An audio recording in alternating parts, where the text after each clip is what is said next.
Saludos amigos, ¿qué tal y bienvenidos al Arte de Educar una semana más aquí en Canal Diocesano de Televisión. Hoy para seguir hablando de la campaña Libres para Educar a nuestros hijos. Concretamente nos vamos a centrar en la implicación que supone el cuarto derecho del artículo 27 de la Constitución española, que nos va a llevar a hablar de la libertad para educar en la moral. Y para ello hoy están con nosotros Carlos Campoy como responsable de este cuarto derecho. Carlos, ¿qué tal? Bienvenido. Hola Conchi, muy bien. Ya conocido por todos, ¿verdad que sí? Pues sí, del año Él pasado. también es papá y docente, profesor en este caso de música. Y acompañándole está Fernando López Luengos, el presidente de la plataforma Educación y Persona. Fernando, ¿qué tal? Muy buenas tardes. Buenas tardes. Bienvenido. También profe. Profesor, sí, de filosofía. En este caso de filosofía y papá. Bueno, pues vamos a hablar de esta implicación que decía yo que nace del propio artículo 27 de la Constitución española, que es el derecho fundamental a la educación. Hemos hablado, por centrar un poco y por contextualizar, Carlos, hemos hablado de otros derechos anteriores que surgen de este. No sé si nos puedes contar, resumir, en qué consiste este cuarto derecho y cómo va esta campaña que ha lanzado, digamos, esta plataforma de Libres para Educar a nuestros hijos. Sí, pues este cuarto derecho creo que es un eje importantísimo y muy central para lo que está ocurriendo pues, en nuestro país, en nuestra comunidad concretamente.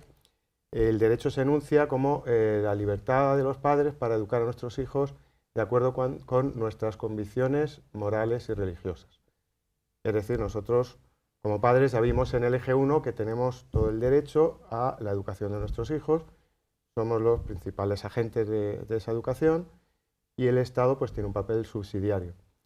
Y este cuarto eje concretiza el problema pues, en las convicciones morales y religiosas.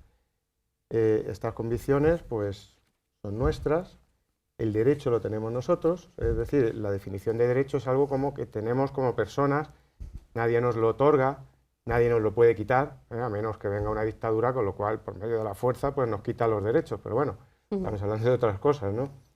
Bien, pues en una sociedad libre, democrática, plural, pues este derecho a educar en nuestras convicciones a nuestros hijos. Este derecho está garantizado por medio de tratados internacionales, el primero de los cuales es la Declaración de los Derechos Universales del Hombre, 1948, y otra serie de convenios, de tratados pues, a nivel europeo y también mundial, que reconocen en su articulado este derecho pues, de manera explícita, muy concreta y muy clara. Y esto se concreta a nivel nacional en nuestra Constitución, nuestra Carta Magna, que en su artículo 27.3 dice que los poderes públicos garantizan el derecho que asiste a los padres a educar a sus hijos de acuerdo con sus convicciones morales y religiosas. Esto está escrito así de claro y esto es lo que queremos transmitir pues, por medio de esta campaña. Bueno, luego veremos y luego os preguntaré si los padres somos realmente conscientes o son realmente conscientes de esta implicación y asumimos esta implicación o, por otro lado, delegamos en la escuela, ¿no?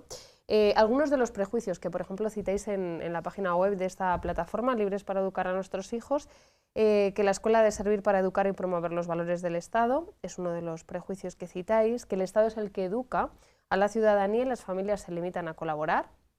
Esto, vamos, desbancaría todo lo que hemos venido diciendo a lo largo de estos meses de programa, ¿no?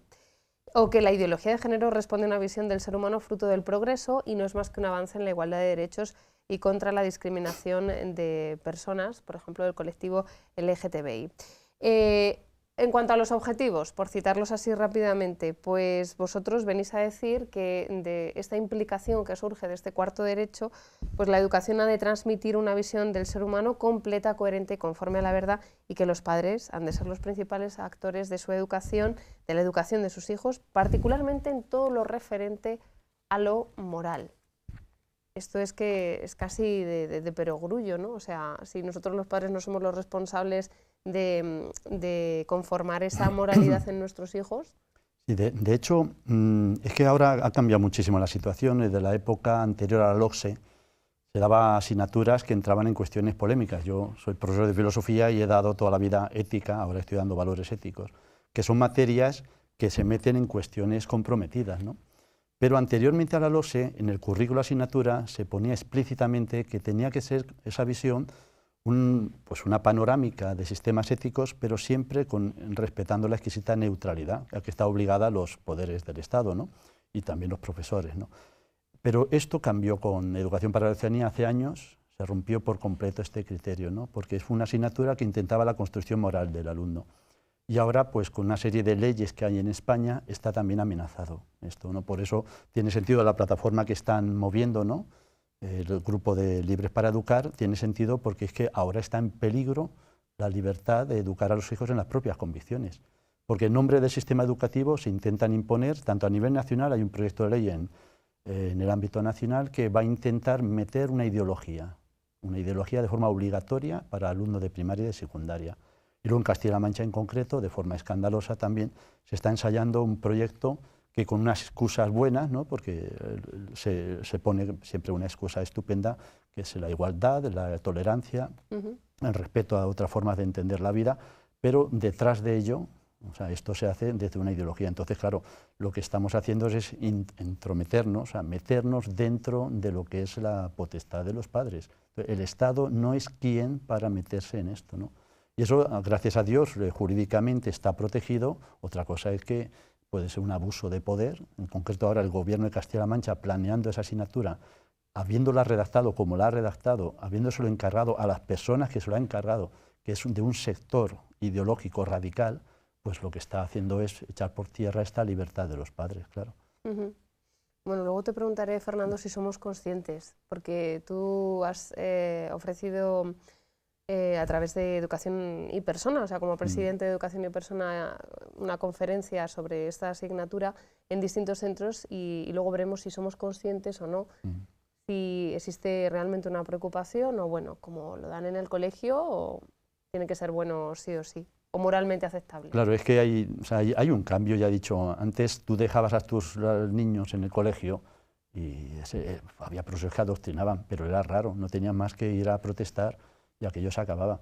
Pero es que ahora es al revés, es que ahora vas a protestar y te dice, viene en el currículo o viene en el libro de texto, entonces te lo tienes que tragar y te están dando una visión. Lo malo no es que sea una visión que no esté de acuerdo con algunos padres, es que es una visión falsa científicamente y dañina contra la maduración psicológica.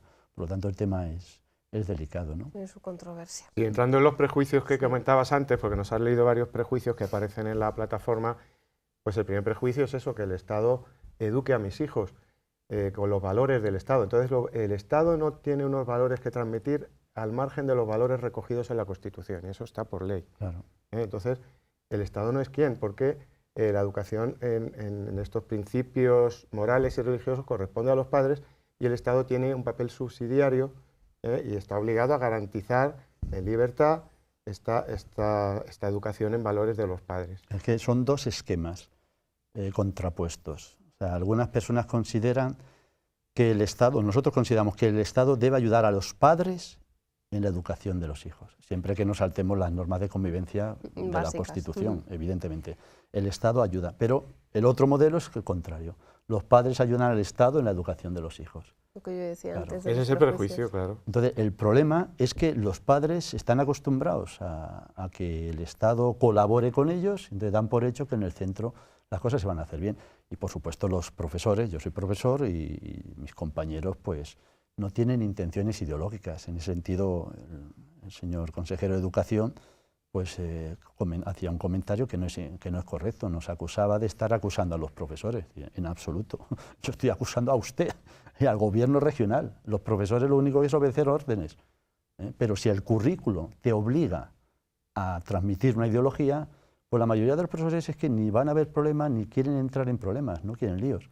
De hecho, ahora mismo con la asignatura que ha puesto en pilotaje, de los cerca de 2.000 centros, no recuerdo la cifra exacta en Castilla-La Mancha, solo han aceptado dar la asignatura 30 de forma de ensayo. Es decir, la mayoría de los centros no quieren estas historias porque saben que detrás, que no es verdad la excusa que dicen del feminismo, de la igualdad, que no es verdad. O sea, es que hay detrás, hay varias formas de ser feminista, ¿no?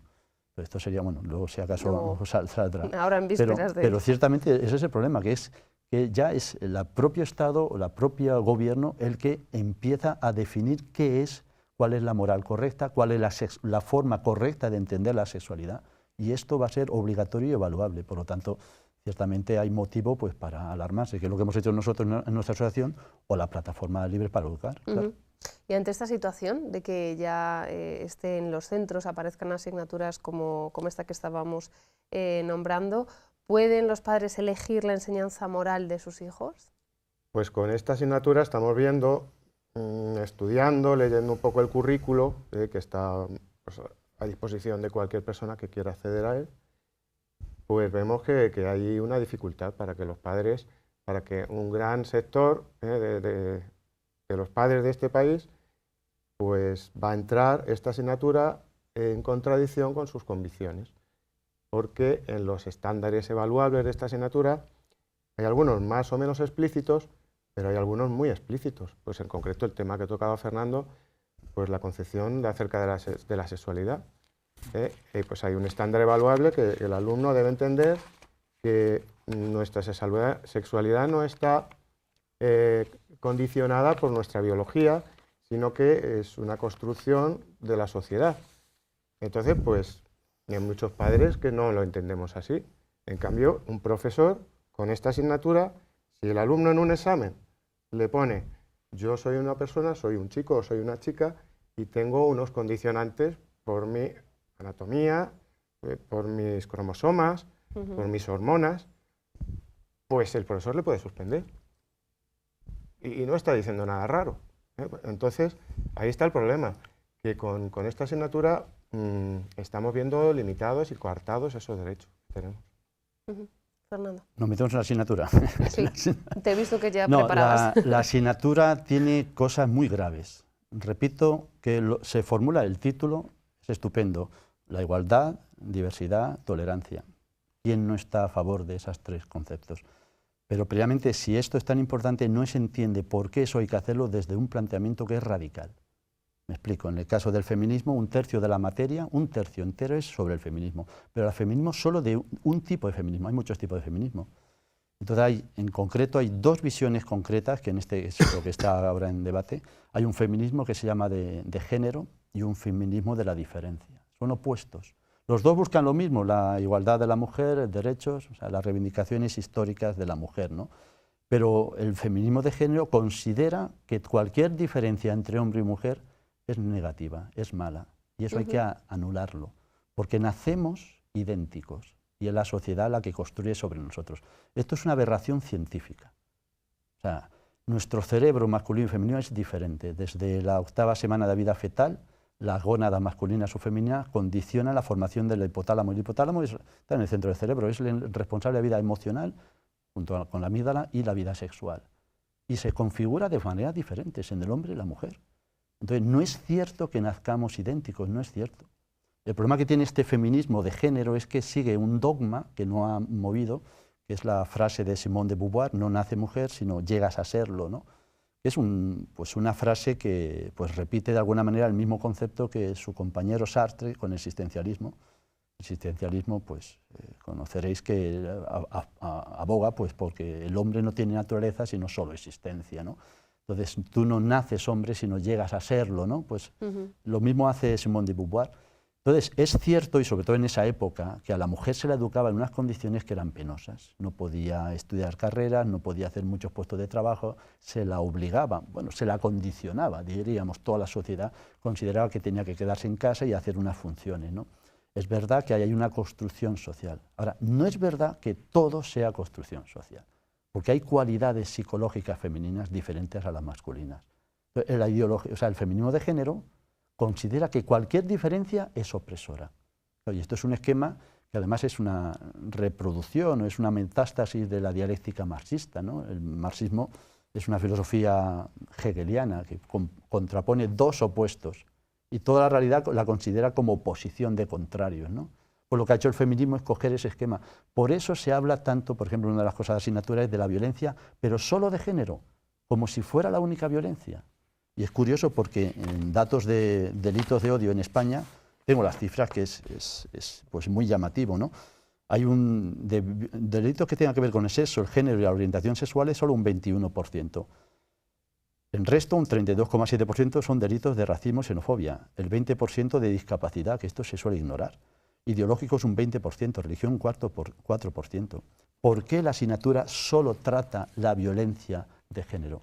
Además de género del hombre hacia la mujer. Es verdad que es una lacra social, pero no es verdad que sea la peor. Se habla de maltrato de mujeres y de mujeres, y es verdad que hay cifras espeluznantes. Se calcula que hay una tasa de cada millón de habitantes, unas 1.700 a 3.500 mujeres maltratadas. Esto es escalofriante. Pero se oculta que hay 14.000 a 40.000 ancianos maltratados. Esto no es noticia en los medios de comunicación. Por lo tanto, es una manipulación en toda regla. Porque es verdad que es una lacra la violencia hacia las mujeres, no es verdad que el problema fundamental de la violencia sea ese. Ni siquiera es el más... Estadísticamente... Y por eso, y la asignatura, en cambio, lo que hace es apostar por la feminismo de género, precisamente porque es el que reproduce esa visión en la que cualquier diferencia es opresora.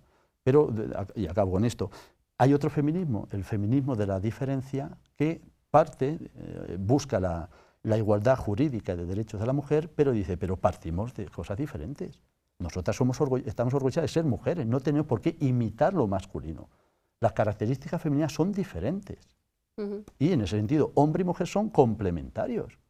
El otro feminismo, en cambio, considera que toda diferencia es discriminatoria y causa... O sea, si tú dejas jugar, como ocurrió en Andalucía, tú dejas jugar a los niños al fútbol y a las niñas a la goma, tú se supone que estás criando en ellos estereotipos sexistas y eso va a contribuir en la violencia. Y usted está mal de la cabeza. O sea, vamos a ver, los niños tienen una disposición psicológica, su cerebro es diferente a la mujer. He hablado antes del hipotálamo, los hemisferios cerebrales se configuran de forma diferente. En la adolescencia se empieza a modelar el cerebro desde atrás, desde el cerebelo hacia adelante. Los hombres desarrollan más el cerebelo, que es la parte del cerebro que se encarga de la psicomotricidad. Es normal que ellos tengan esa tendencia. Entonces no puedes obligar a los chicos a no usar sus habilidades, como también es verdad, sería injusto quitar a las chicas de jugar al fútbol. Pues claro que hay que fomentarlo, pero también hay que partir del hecho de que a lo mejor a ella no le gusta tanto. Y eso no es discriminación. Esa visión del feminismo, es el feminismo de género, es una aberración científica. Y el otro feminismo, en cambio, considera que hay que luchar por la igualdad, pero partiendo de que somos diferentes. Somos mamíferos, machos y hembras. No hay mamíferos en los que los machos y las hembras sean idénticos. Entonces hay diferencias naturales. Y luego, sí que es verdad, la sociedad refuerza esas diferencias. Y a veces lo ha hecho de manera injusta para la mujer. Esto se vio. Y esto es lo que hay que cambiar, y esto es lo que hay que quitar. Pero no a costa de decir que somos idénticos. No es verdad. Son dos psicologías absolutamente diferentes. Tanto el hipotálamo, que es la vida emocional, como los hemisferios cerebrales, tienen unas cualidades diferentes, ¿no? Bueno, para la asignatura hay incluso uno de los estándares que dice, deben entender que las emociones no tienen que ver con el sexo. Digo, oiga, usted está mal de la cabeza. La ciencia dice justo lo contrario. La mujer es mucho más expresiva, más emotiva, más intuitiva. Tiene unas cualidades que no tiene el hombre. La mujer, en términos estadísticos, le da 100 vueltas al hombre. De hecho, estadísticamente, igual que podemos hablar de estaturas, estadísticamente son más altos los hombres que las mujeres. Es estadística, luego hay mujeres altas y bajas. Pues en cuanto a la capacidad de gestionar las emociones, la mujer tiene más recursos. Estadísticamente, una viuda vive mejor su situación que un viudo. Estamos hablando de estadística, pues luego cada persona es un mundo. Pero sí que es verdad que hay unas cualidades emocionales que son más peculiares de la mujer y son enriquecedoras. Y cualidades del hombre que son enriquecedoras.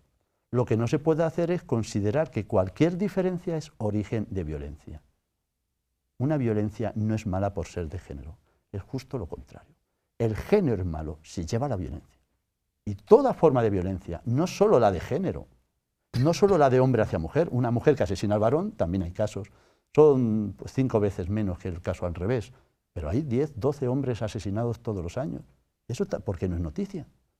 Es decir, no se trata de ignorar un problema que tiene el sufrimiento de las mujeres, se trata de no reducir el problema social solo a eso, porque uno está condicionado a un feminismo que ni es el mejor, ni es bueno para la psicología de los alumnos.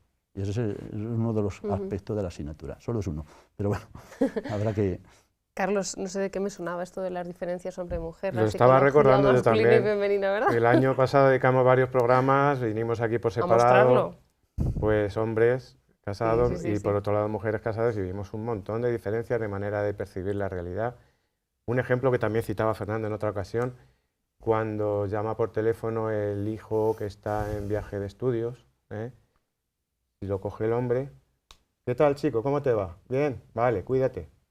Y lo coge la madre, hijo, ¿y qué comes? ¿Y dónde vives? ¿Y qué tal estás? ¿Y has estudiado mucho? Y entonces la conversación es media hora. Hay diferencias ahí evidentes que las reconocemos desde siempre, que la ciencia... Desde casa, como bien has dicho, las ¿no? está Tu padre y tu patentizando. madre no pueden ser iguales. Y eso no es educado, No. o sea, la fluidez verbal no es algo creado por el ambiente, ¿no? Como pretende ideología de género, todo ha sido creación, no es verdad. Es creación lo del rosa y el azul, es creación social falda o pantalón, es creación social las modas, pero la fluidez verbal es 10 puntos de percentil superior la mujer al hombre, la inteligencia espacial 10 puntos superior el hombre a la mujer, la dispersión, el factor numérico, la mujer 10 puntos superior. O sea, son los 5 factores claves de la inteligencia: comprensión verbal, inteligencia espacial, razonamiento abstracto, numérico y fluidez verbal, son diferentes. O sea, pero desde nacimiento.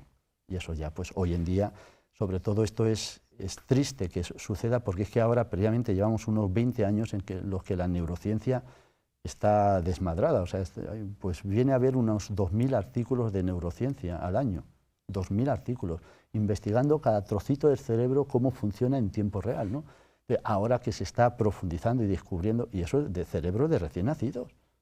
Es que un recién nacido ya distingue, se puede distinguir, lo hacen en algunos hospitales donde el niño ha nacido con alguna anomalía en los órganos genitales, precisamente para identificar su sexo, le hacen unos test que es con qué se familiariza más. Una niña tiende a empatizar más con un rostro, nada más nacer, a las pocas horas, y un niño con un objeto y una manipulación. O sea, desde nacimiento ya hay. Es verdad que luego la sociedad refuerza, y del niño se pone unas expectativas, y en la niña se pone otras. Pero también es verdad que esas expectativas muchas veces no cambian, sino que refuerza lo que en el niño y en la niña. Venía de manera innatal, ¿no? Bueno, ¿de qué recursos jurídicos disponemos los padres para que la educación que reciben nuestros hijos se acorde a nuestras convicciones morales y religiosas? Vale, recursos jurídicos, bueno, yo pues si acaso los enumero así de manera general y luego pues Fernando, que está más preparado y sobre todo en base a su experiencia en la cuestión de educación para la ciudadanía hace unos años. Recursos jurídicos, bueno, ya hemos mencionado los acuerdos internacionales, la Declaración de los Derechos Humanos, la propia Constitución, tenemos ahí un amparo legal sólido. Aparte de eso, pues hay una jurisprudencia que concretiza todos estos articulados en torno a las sentencias del Tribunal Supremo y de distintos otros tribunales de justicia, sobre todo del año 2009, en torno a la asignatura de Educación para la Ciudadanía. Y en estas sentencias, que bueno, si ahora las tiene a mano Fernando, nos lee algún articulado, se viene a decir, en general en todas ellas, que el Estado carece de potestad para inculcar ningún tipo de ideología, ni a través de los centros educativos, ni a través de los libros de texto, ni de los concretos profesores. Que en ese sentido, es continuación de... Bueno, es desarrollo de la Constitución, ¿no? Entonces el Tribunal Supremo, que además, bueno, ser sentencia firme del Tribunal Supremo, eso sienta jurisprudencia, por lo tanto es un referente jurídico, ¿no? Y lo que hace, claro, no puede ser nada contradictorio con la Constitución, lo que hace es desarrollarlo. Y efectivamente en las sentencias que hubo contra los padres objetores, que por un lado, en contra de los padres, fueron sentencias que dicen, no, la objeción de conciencia no es el mecanismo, ese no es el mecanismo.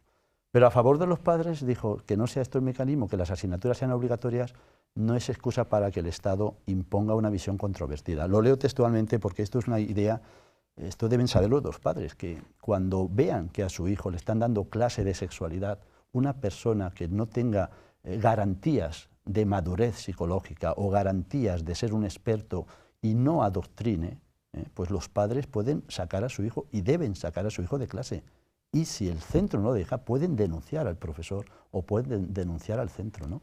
Por lo que ha dicho el Supremo, lo leo porque yo creo que es: el deber jurídico de cursar una asignatura no autoriza a la administración educativa, y eso va por el Gobierno de Castilla-La Mancha, ni tampoco a los centros docentes, ni a los concretos profesores, o sea, ni los centros ni los profesores. Y muchos centros se organizan talleres que los da colectivo de personas con una orientación concreta, que me da igual el signo que sea, pues no autoriza, o sea, el deber jurídico de cursar una asignatura no autoriza a la administración educativa, ni tampoco a los centros docentes, ni a los concretos profesores, imponer o inculcar, ni siquiera de manera indirecta, puntos de vista determinados sobre cuestiones morales que en la sociedad española son controvertidos.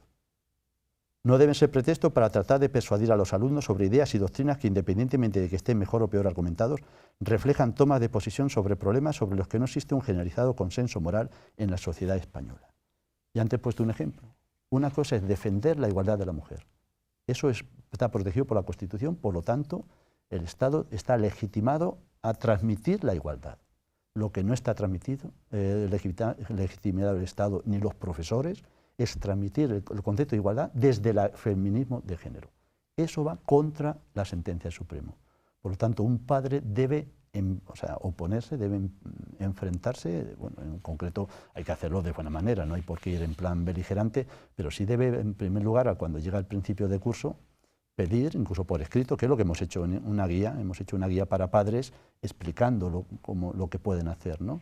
Y al principio del curso, les hemos puesto aquí un modelo, un formulario, en el que pues, explican o piden al centro los materiales, contenidos que se van a dar. Esto es una cuestión que es rutinaria, o sea, el padre tiene derecho a consultar la programación y consultar lo que se va a dar, ¿no?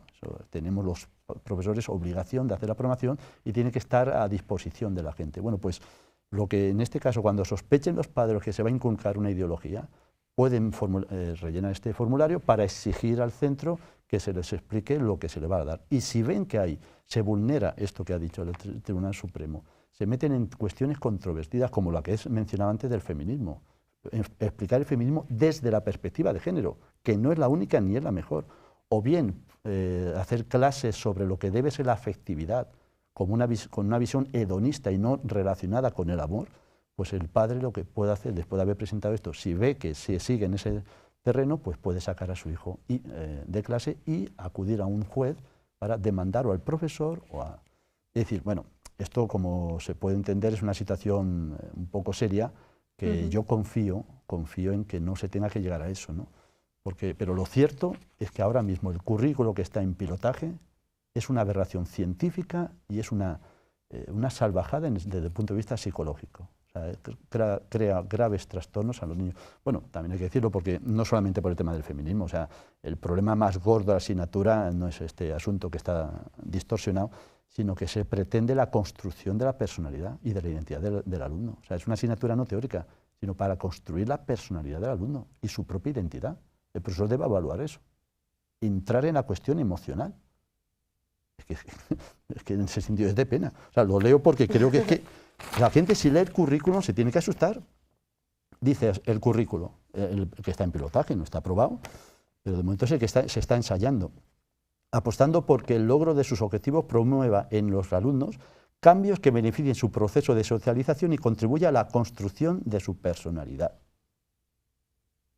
Segunda cosa, se hace necesaria la inclusión de un área específica que aborde la adquisición de capacidades emocionales y afectivas y empáticas. Es decir, el profesor tiene que evaluar cómo emocionalmente está aceptando esto. Esto no se hace ni siquiera en la asignatura de religión. Cuando un padre elige religión, en la religión no se le evalúa si emocionalmente está a favor de eso, si acepta esa doctrina. No se evalúa si eres creyente o no. En esta asignatura sí. Se evalúa y se suspende, se puede suspender, lo habrá que ver el sentido común que tenga el profesor, pero el currículo obliga a eso. Otro detalle, otra frase, en un tercer bloque el área trata de la educación emocional y las competencias socioemocionales para la creación de la identidad personal. O sea, usted tiene que fiarse del profesor para crear la identidad personal. Y encima, más adelante, hay 4 o 5 frases más en este sentido, más adelante les explican a los alumnos que tienen que entender que el género es una construcción social. Por lo tanto, tú no eres chico ni chica, tú eres lo que tú ahora decidas. Digan lo que digan tus padres. Y nos quedamos callados. O sea, la cuestión es seria, es muy seria. Y sí. Entonces, lleva efectos prácticos y de cara al curso que viene, que es casi inminente, aunque estamos a mediados de este 2017-2018, pero la intención de la Administración Educativa es hacer esta asignatura obligatoria para el próximo curso. Entonces, ¿qué hacer ya los padres? Que yo entiendo que ibas por ahí. Entonces, sí. A partir de junio, que es dentro de nada, deben aparecer ya los libros de texto que se van a aplicar en cada una de las asignaturas de los distintos institutos, elegidos por los distintos departamentos didácticos responsables de la impartición de todas las asignaturas del currículo. Es decir, los padres en junio pueden conocer ya los libros de texto que van a utilizar sus hijos en el curso que viene. Si esto sale adelante, se elegirán libros de texto, los padres ya pueden ir mirándolos, ¿eh? Entonces van a ir viendo qué tipo de enseñanza van a recibir sus hijos. Otro documento importante es la programación didáctica. La programación didáctica, los padres tienen acceso a ella un poco después. Eso será más bien en octubre. Eso ya es en octubre, finales de octubre, nos suelen dar de plazo a los jefes de departamento para presentar las programaciones didácticas, como mucho primera mitad de noviembre. Y esa es otra fecha importante para que los padres pues pidan, que están en su derecho, la programación de cada una de las asignaturas. Sí, pero incluso como la programación va a tardar un tiempo en salir, yo aconsejo, en el caso de que esto siga adelante, yo cruzo los dedos para que no siga adelante, porque si sigue adelante esto va a ser una guerra. O sea, es que es inadmisible que vayan a educar la identidad de mi hijo. Personalidad. O sea, es que eso no, o sea, ¿en qué cabeza cabe? Y desde un feminismo que es radical, que plantea las cosas en clave dialéctica, o sea, lo masculino es peyorativo. Pero vamos a ver, pero estos señores están bien de la cabeza. Entonces, eso sería inadmisible, por lo tanto, ahí hace falta una reacción, ¿no? Entonces, por eso digo, si esto siguiera adelante, ya en septiembre mismo habría que actuar y la gente tendría que al menos informarse previamente y, bueno, pues unirse a algunos padres pues, para poder plantear esta necesidad, esta inquietud. Bueno. Yo creo que ya hay un colectivo de padres que está inquieto, porque bueno, pues en las charlas, Fernando ha dado ya de charlas, yo he dado una, tengo algunas otras más en agenda, y los padres asistentes pues manifiestan una preocupación evidente. Sí.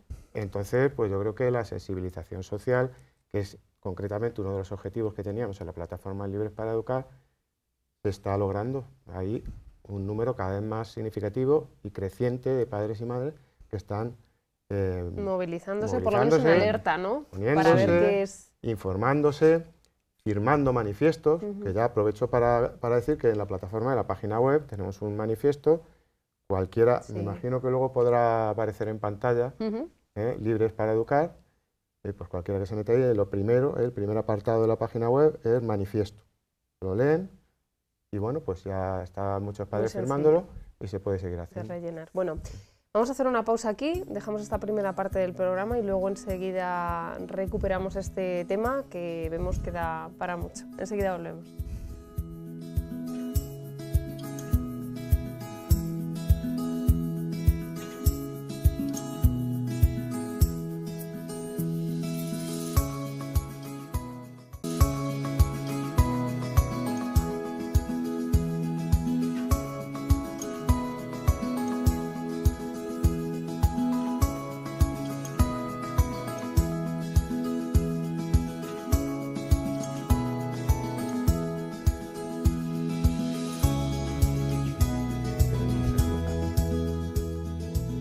Bueno, pues seguimos aquí en El Arte de Educar, en este programa que estamos dedicando a una de las implicaciones de este artículo 27 de la Constitución española, que recoge el derecho a la educación. Como saben, a principio de curso se formó una plataforma, Libres para Educar a nuestros hijos, que pueden encontrar en Internet, que pueden rellenar el manifiesto, ya de paso lo decimos también, para adherirse a esta plataforma, y que poco a poco hemos ido desgranando todas las, digamos, implicaciones que surgen de este derecho fundamental a la educación. Y hoy, concretamente, estamos aquí para hablar de la libertad para educar en la moral, ¿no?, que tienen los padres. Estamos con Carlos Campoy, con Fernando López, presidente de Educación y Persona. Y a mí me gustaría empezar, Carlos, esta segunda parte definiendo a qué nos referimos cuando hablamos de moral. A lo mejor hay muchos padres que dicen, bueno, ¿y hasta dónde tengo que entrar yo? ¿Hasta dónde debe entrar el colegio? ¿De qué estamos hablando? Bueno, cuando hablamos de moral estamos hablando del conjunto de postulados, de axiomas que determinan lo bueno y lo malo, lo que está bien y lo que está mal. Entonces, a la hora de educar, en la moral, pues nosotros tenemos que educar de manera integral a nuestros hijos para conseguir que el día de mañana pues sean personas libres y responsables. Entonces, relacionado con la moral está el tema de la libertad. Estamos construyendo personas para la libertad. Pero claro, ¿qué es la libertad? Lo tenemos que entender bien. La libertad, yo no soy libre cuando hago lo que me da la gana. Y muchas veces se intenta transmitir que la libertad es eso. Una persona es libre, en primer lugar, cuando conoce. El conocimiento es base de la libertad. Y en segundo lugar, cuando se asocia a la verdad, a la belleza y al bien. Entonces, por ejemplo, vamos a imaginar que Fernando ha recibido un premio ahora y le vamos a dar un premio para que él elija libremente, sin ningún tipo de coacción, entre 3 libros, uno rojo, uno azul y uno verde, pero resulta que Fernando es analfabeto. Entonces yo libremente le voy a elegir, ha sido usted galardonado con un premio, puede usted elegir el que más le guste, sin coacción de ningún tipo, libremente elige usted un libro. Entonces Fernando elige el libro rojo porque es su color preferido y se va tan contento a su casa con su libro y se sienta luego en su casa en el sofá y lo ojea y no se da cuenta de que todo el texto pone tonto el que lo lea, 500 páginas. ¿Fernando ha sido libre para elegir? No ha sido libre. Yo esto se lo suelo decir a mis alumnos. Los alumnos dicen, sí, ha sido libre, nadie le ha obligado, ni nadie le ha coaccionado, ni nadie le ha presionado. ¿Por qué? Porque no conoce. Entonces, la moral es educar en el conocimiento. Hay que conocer. Precisamente el tercer eje que se explicó en este programa, el tema de la presencia de la religión. La religión, para optar, hay que conocerla, para optar por ella. Bueno, pues esto es un poco la moral, lo que está bien, lo que está mal, pero en libertad, y la libertad es del conocimiento. Pues eso es lo que... La Constitución, el artículo 16, plantea la libertad de conciencia, ¿no?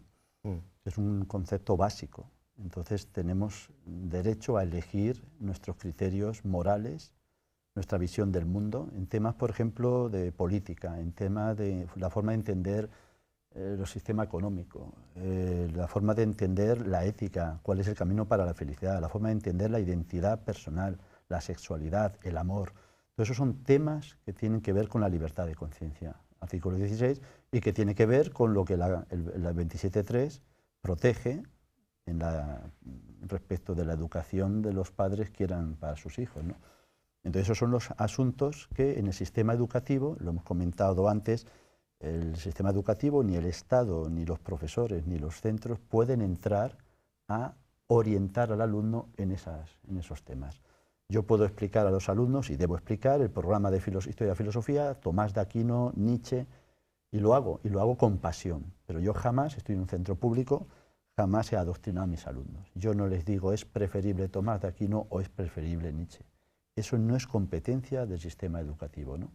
Entonces, ni es en cuestiones filosóficas, ni en cuestiones de identidad, ni en cuestiones de sexualidad, que también se suele utilizar la sexualidad con la excusa, es que hay que educar en el respeto y hay que educar en la higiene. Y lo que estás haciendo es transmitir una visión de la sexualidad hedonista, es centrada en el placer, cuando la forma psicológicamente más armoniosa de entender la psicología, o sea, la sexualidad es una sexualidad encarnada en la dimensión racional, en el amor racional, es decir, una sexualidad orientada al amor en plenitud, ¿no? Pues bien, esto es propio de la libertad de conciencia, de la identidad. Entonces, el sistema educativo no debe transmitirte una visión de la sexualidad que pueda entrar en contradicción con esto, ¿no? Eso es también otro de los temas donde ahora pues está en peligro, ¿no? Estos son entonces ejemplos, ¿no? Ejemplos de temas donde se puede estar adoctrinando, ¿no? Claro, y la educación en estos temas es la competencia de los padres. Es decir, si una persona entiende que la sexualidad debe explicarse desde el punto de vista hedonista, tendrá derecho a explicárselo así a sus hijos. Tiene todo el derecho. Pero como profesor no tiene el derecho a inculcárselo a un alumno, porque está siendo representante de un Estado y no tiene derecho el Estado. Cuando estabas hablando se me venía a la mente la carta pastoral de este curso. Don Braulio escribe y hace mención de la educación neutra. ¿Vosotros pensáis que puede existir la educación neutra cuando, por ejemplo, decía Carlos esto de que, bueno, pues al niño para darle libertad, pues mejor no le ofrecemos nada, que sea él el que elija, ¿no? ¿Eso puede ser? Vosotros que además sois profesores, ¿se puede educar de manera Hombre, un neutra? profesor, la neutralidad absoluta es imposible, o sea, en el sentido de que los alumnos están viéndote y te examinan, ¿eh? A mí me preguntan en Te filosofía... examinan más de lo que, Sí, haces sí, que de sí, lo sí, que dices, ¿no? claro. Sí, bueno, y también yo es que doy filosofía y es que les obligo a hacerse preguntas. Lo que pasa es que mi propuesta es socrática, es decir, es hacer las preguntas y las respuestas tienen que encontrar ellos, aunque se equivoquen. Entonces, de hecho, ellos siempre, porque les pongo temas, les hago pensar y se ponen a plantearse las cosas, pero las más elementales. ¿Qué sentido tiene tu vida? ¿Por qué no te suicidas? O sea, vamos a la raíz. Sí, una vez me sacó un alumno la pierna por la ventana, así con una sonrisa malévola, estaba fingiendo el sinvergüenza, ¿no? Pero yo les planteé eso, digo, vamos a ver, vamos a revisar las cuestiones. Y luego, lo que sí intento hacer, no hacer nada que pueda contradecir la educación de sus padres. O sea, son menores. Yo no entiendo algunos, son pocos, algunos colegas que son capaces de adoctrinar en su visión política, de derechas o de izquierdas, creyente o atea. O sea, no lo entiendo. Yo, métete con los de tu edad. A ver, habla con sus padres y discute con ellos. Con el menor no. Es mucho más sencillo. Al menor lo que hay que hacer es preguntarle, plantearse las preguntas, en filosofía al menos. Y siempre mis alumnos, siempre, no fallan nunca, porque claro, les planteo todas las cuestiones radicales. Y me preguntan, ¿y usted qué piensa? Y digo, a mis hijos, a vosotros lo siento, cuando seáis mayores, si queréis hablamos. Pero aquí en clase, jamás. Porque soy un profesor de enseñanza pública. Si fuera un centro con identidad, con ideario, un ideario católico, un ideario anarquista y uno en Madrid, eso es diferente, porque si tú eres profesor de ese centro, el padre ha elegido eso. Claro. Lo que no puede el padre, si elige ese centro, o había un padre que preguntaba en un colegio diocesano, oiga, ¿y van a rezar todos los días? Y yo, oiga, usted ha matriculado a su hijo, o sea, matricúlete en otro lado, y si vas a un centro anarquista como el de Madrid, pues, joder, si tú eliges esa educación, acepta esos criterios.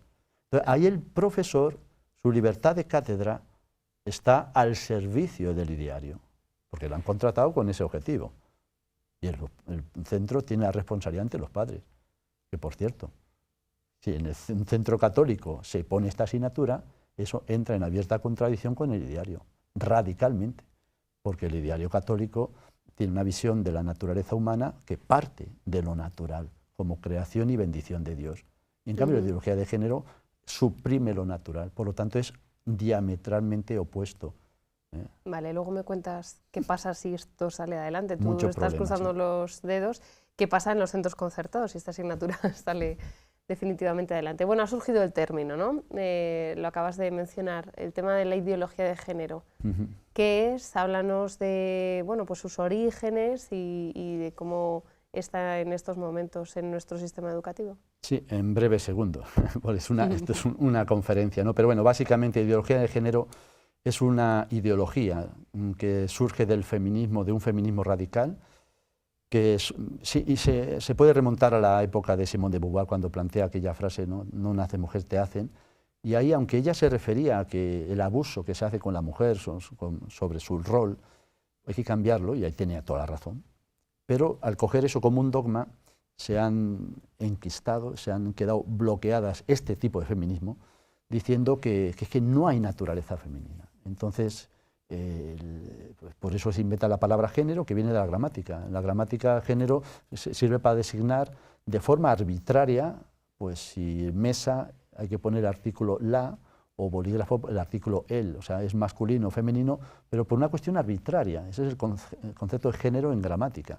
Pues bien, en los años 80, 90, sobre todo es cuando se empieza a extender, el feminismo adopta este concepto porque ya no se plantea el que la mujer se equipare al hombre, que fue en los años 60, sino se plantea que ya no hay mujer ni hombre, que género es una creación social, no hay nada en la naturaleza, como pasa con el concepto de mesa, es femenino, pues porque en España decimos que es femenino, en otros países será masculino. Es una creación arbitraria, ¿no? Ese es el concepto género. Pues estas feministas cogen este concepto y lo aplican al ser humano. El sexo no importa, tú naces como nazcas, pero te haces hombre-mujer, porque todo el género es una creación social. Ya explicaba antes que esto es una aberración científica. Es verdad que la sociedad refuerza características y a veces de forma injusta, y esto hay que cuidarlo. Y sobre todo en el pasado era descarado, ¿no? La mujer tenía que hacer esto y no podía hacer otra cosa. Pero también es verdad que hay unas condiciones naturales. Entonces, el concepto género viene de este feminismo desde esta perspectiva, porque ya he dicho que hay un feminismo contrario a este feminismo en este aspecto, en otros no, en este sí. Oiga, que nosotros somos feministas, pero somos mujeres, no me quiere equiparar con el hombre. Tenemos unas cualidades que los hombres no tienen, ¿no? Es el feminismo de la diferencia. Lo que pasa es que la ideología de género que comienza en ese feminismo se engancharon, se sumaron al carro también el colectivo homosexual, que después de conseguir en los años 70, por presiones políticas, ellos están orgullosos de haberlo conseguido así, por presiones políticas consiguieron que los psiquiatras americanos retiraran la homosexualidad en el año 70 del manual psiquiátrico, ¿no? Porque de toda la vida, hasta los años 70, era considerado un trastorno lo cual es un error a mi entender, o sea, y de hecho muestra una grave injusticia social, porque la homosexualidad ha sido entendida, bueno, primero se ha criminalizado, lo cual es una aberración. Es verdad que ya en los tiempos de Franco, aunque era un delito, tampoco se perseguía mucho, pero era un delito, o sea, es que esto es inaudito, o sea, una persona que sienta atracción por un... Hombre, si solo era la atracción no pasa nada, pero si ejercías, si actuabas... pruebas. La actuación, no, claro, el delito era si actuabas. O sea, esto es una aberración, bueno, pues histórica, ¿no? Entonces, claro, no solamente lo que es jurídicamente, sino que socialmente el homosexual era como una especie de chivo expiatorio, es decir, todas las incongruencias, todas las deficiencias psicológicas que vivía un varón en sexualidad, pues se le quitaba el mochuelo echándole toda la problemática de las dificultades psicológicas y sexuales al homosexual. Es decir, el homosexual era el deforme, el heterosexual no. Oiga, decía una frase a Cerolo, en una ocasión le preguntaron, y contestó al respecto, si lo tengo aquí, a ver si hay suerte. Le preguntaban, le preguntaban sobre la promiscuidad homosexual, es un dato, que es muy superior a la promiscuidad entre los homosexuales que entre los heterosexuales. Y Cerolo contestó, se dice que los homosexuales somos más promiscuos que los heterosexuales y se niega, por ejemplo, el aumento de la demanda de prostitución por parte de los hombres heterosexuales. Y tiene razón. O sea, esto es parte de la hipocresía social. O sea, se considera que el deforme es el homosexual y el heterosexual, por el hecho de serlo, no lo es. Oiga, que hay muchos heterosexuales que consumen prostitución. 1/3 de los varones españoles alguna vez ha consumido prostitución y un 7% de forma habitual. El 40% de los varones consume pornografía. Eso sí, el deforme es el homosexual. Esto es una aberración. Ahora bien, una cosa es, efectivamente, como hicieron en el colectivo, hay que quitar la estigma social que tiene el homosexual. Eso es verdad. Y eso fue el argumento que la mayoría de los psiquiatras consideró útil para quitar la homosexualidad como trastorno, por la estigma social. Pero también los psiquiatras reconocían que es verdad que entre el mundo homosexual hay casi el doble de problemática de ansiedad y de depresión y de suicidios. La tesis de algunos colectivos LGTBI es que considerar que todo eso es causa o culpa de la estigma social. Y esto no está demostrado, no es tan sencillo, es mucho más complicado. Pero lo que sí que es cierto, y ahí tienen toda la razón, y Cerolo tiene razón, no se puede echar la culpa de una promiscuidad a un sector ignorando el otro. Pero el problema no está en homosexualidad y heterosexualidad, el problema está en la sexualidad. Entonces, en ese sentido, sí que es verdad que mucha gente, la mayor parte de la gente, vive una sexualidad que no es plena, no es satisfactoria, sobre todo cuando la sexualidad es el sustituto de una carencia de amor. Y ahí peca, entre comillas, no es un término teológico, es una forma, el heterosexual y el homosexual, pero el homosexual también. O sea, lo que no se puede hacer es, por proteger, quitar al homosexual de la estigma social, decir que él no tiene ningún problema psicológico. Claro que los tiene, igual que los otros. Y en ese sentido, se plantea el hecho de ser homosexual, se ha pasado de ser homosexual es ya síntoma de ser tarado, ahora lo contrario, si eres homosexual es síntoma de no tener ningún problema psicológico. Ni una cosa ni la contraria. homosexuales y heterosexuales, tienen su forma de vivir la sexualidad y muchos de ellos, de ambos lados, la viven de forma inmadura. Y por eso hay tanta frustración, porque no es normal ese abuso de la pornografía, eso muestra una carencia. Y el caso de la promiscuidad, que también es claro, tanto en hetero como en homo, pero en homosexuales es mayor. La media de parejas sexuales en los heterosexuales es 4 o 5 en la vida. En Estados Unidos, en España es menos, la mitad. Pero de parejas sexuales en los homosexuales es 43. O sea, eso es un dato. Lo curioso es que ellos mismos lo justifican. Y en un taller pues, me llamó la atención, Kogan es un colectivo homosexual que da talleres sobre diversidad, que es uno de los objetivos de la asignatura. Y me llamó la atención porque en las instrucciones que dan a los monitores les ponen respuestas que tienen que dar a la gente. Y les dicen, si os preguntan esto, contestar esto. Por lo tanto, esas respuestas que han puesto en ese manual las han cuidado mucho. Pues me llama la atención esta respuesta, si os preguntan por qué sois tan promiscuos. O sea, ellos dan por hecho que esto la gente lo pregunta. ¿Qué va a salir? Y contestan. Eso es en gran parte un tópico. Bueno, esto no es así, esto es un hecho estadístico. Hay gays promiscuos y gays que no lo son, correcto. Muchos gays no lo son. Hay un 2-3% de parejas homosexuales que son monógamas. Eso es verdad. También es verdad que heterosexuales son un 75%. Pero bueno, que el hecho de ser homosexual no significa que tengas que ser promiscuo. En eso hay que tener cuidado. Ahora, sí que es verdad que hay un mayor índice de promiscuidad. Pero la respuesta dice a continuación, en cualquier caso, las personas que tienen un número de compañeros sexuales muy superior a la media, lo que hacen es realizar sus deseos. El número de compañeros sexuales que desearían tener los heterosexuales, según varios estudios, es muy superior al que compañeros sexuales que realmente consiguen. Si no realizan sus deseos es porque existe mayor dificultad para relacionarse. Pues mire, esto no es la forma de ir a un centro educativo. La promiscuidad no es más que la compensación de una carencia de afecto, de homosexual o de heterosexual.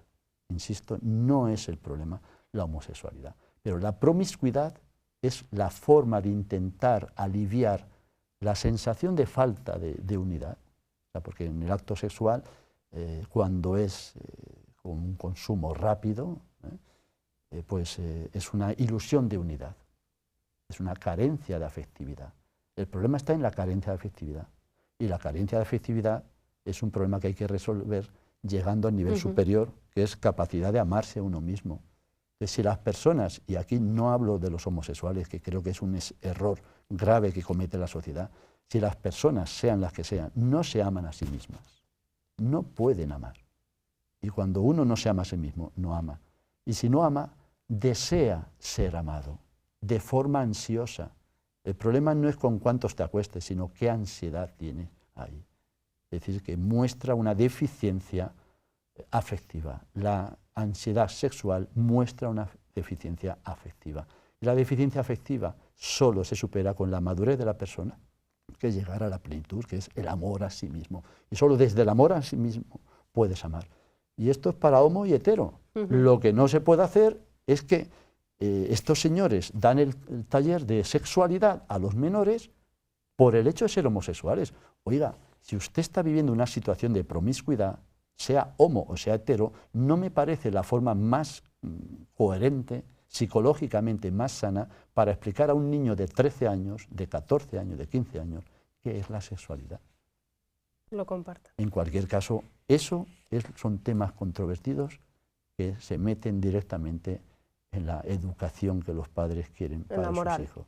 En la moral. Estaba yo pensando en la intervención que recientemente tenías también, Fernando, a propósito del Enforma, el encuentro formativo de este año, que llevaba este título, ¿Educar en el amor o educar para amar? O iba por ahí, ¿no? Que esto es parte de nuestra moral y que los padres tenemos que poner ahí todo, no dejárselo a otros y mucho menos al colegio. Claro, es que la sexualidad no es un tema secundario, no es un tema banal. Para reducirlo como se hace, incluso profesionales de la sanidad lo reducen a un problema de salud.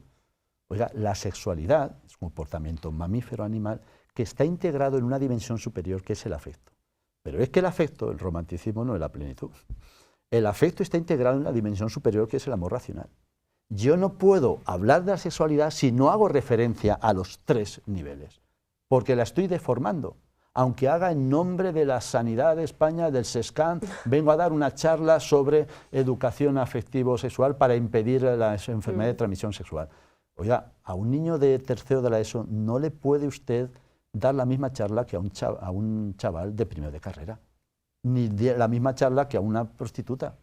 No le puede dar los mismos consejos, porque a un menor tienes que enseñarle a orientar la sexualidad hacia lo afectivo y la afectividad hacia el amor. Pero el amor no de dependencia, de te necesito. Y pues por lo que parece en esta asignatura es educación afectivo-sexual, a lo bestia, a saco. Y además pues la ley nacional es más preocupante porque invita precisamente a los colectivos LGTBI a dar estas charlas. Y yo repito, no tengo problema que un homosexual le explique la sexualidad a mi hijo. Lo que tengo problema es que se dé por válida la psicología y madurez de un homosexual por el hecho de serlo. Y oiga, ni lo doy por válido en un homosexual, ni lo doy por válido en una heterosexualidad. O sea, la forma de orientar la sexualidad es una cosa demasiado seria como para dejárselo a cualquiera, y no al que sea homosexual, que eso me da igual, o sea, a cualquiera. Y esta asignatura es a saco, y además ellos tienen esa conciencia, y vamos, entiendo yo que es también porque tiene una visión reductiva de la sexualidad. Claro, es que están tanto homosexual como heterosexual justificando pues desde el punto de vista del deseo. Y entonces, claro. Y el deseo es la afectividad, y entonces pues falta ese otro nivel que comentaba Fernando, que es el racional. Claro, el deseo erótico que sustituye al afecto. El deseo erótico, pues desde las hormonas, el deseo afectivo desde el hipotálamo y el deseo más racional, pues desde el lóbulo frontal, ¿no? Es decir, que está aquí separado, ¿no? Para integrar una sexualidad completa. Bueno, rápido, tenemos un minuto. Los dos habéis dado conferencias a propósito de este tema de la libertad para educar en la moral, acerca de esta asignatura. ¿Cuáles son las reacciones de los padres?